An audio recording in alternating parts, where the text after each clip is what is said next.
नमस्कार, मैं रतन सेन भारती। आज हम बात करेंगे एमएलसी चुनाव को लेकर। बिहार में अभी लोकसभा चुनाव को लेकर एक रोड मैप तैयार ही हो रहा था कि बिहार में विधान परिषद चुनाव को लेकर अधिसूचना जारी कर दी गई। बता दें कि इस चुनाव की तारीख 31 मार्च निर्धारित की गई है।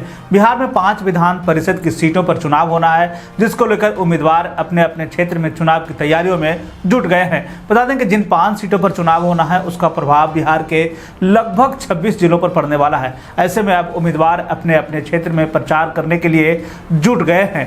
बता दें कि चुनाव आयोग की तरफ से जारी अधिसूचना में विधान परिषद के 2 स्नातक की 2 और शिक्षक निर्वाचन की 2 सीटों पर चुनाव होना है। इसके साथ साथ 2 साल के लिए सारण शिक्षक निर्वाचन क्षेत्र के लिए उपचुनाव होना है, जिसके तारीखों की घोषणा कर दी गई।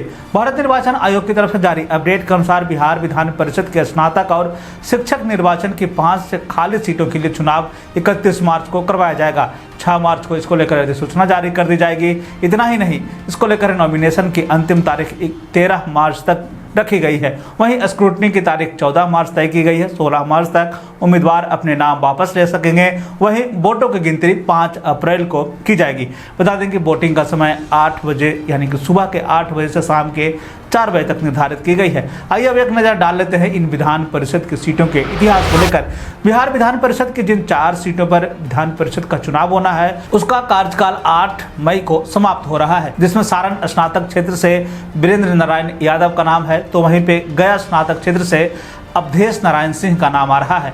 गया शिक्षक क्षेत्र से संजीव श्याम सिंह का नाम है, तो वहीं कोसी शिक्षक क्षेत्र से संजीव कुमार का कार्यकाल समाप्त हो रहा है। वहीं एक विधान परिषद की सीट पर उपचुनाव होना है। बता दें कि सारण शिक्षक क्षेत्र से केदार पांडे के निधन के बाद यह सीट खाली हुई है। इस निर्वाचन क्षेत्र का टर्म जो है 16 नवंबर 2026 तक का रहा था। अब जो है इस पे उपचुनाव होगा। बिहार विधान परिषद की चुनाव की अधिसूचना जारी होने से पहले इन विधानसभा चुनाव में वोटर लिस्ट सुधारने को लेकर भी अपडेट जारी किया गया था। इन क्षेत्रों में महिला मतदाताओं और पुरुष मतदाताओं के साथ साथ थर्ड जेंडर निर्वाचक को ध्यान में रखते हुए अपडेट जारी किया गया और बताया गया कि निर्वाचक अपने नाम सुधरवा लें। अगर इनके वोटर लिस्ट में किसी तरह की गड़बड़ी है तो उन्हें सुधार करने को लेकर एक तिथि का निर्धारण किया गया था। साथ ही साथ ये भी बताया गया था कि अगर आपका नाम 2 जगह पर है तो आप किसी एक जगह से अपना नाम हटवा सकते हैं। हालांकि अब इन सीटों पर चुनाव को लेकर अधिसूचना जारी कर दी गई, जिसमें बिहार में 5 सीटों पर चुनाव होने की बात कही गई है।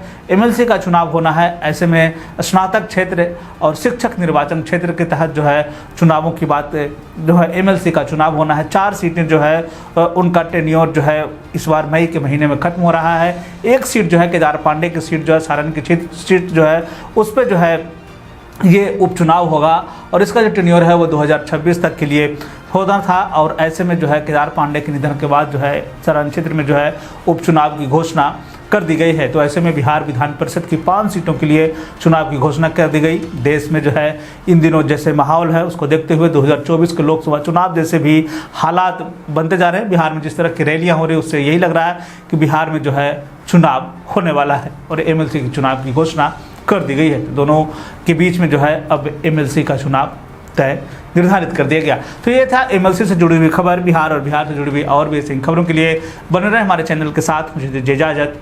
धन्यवाद।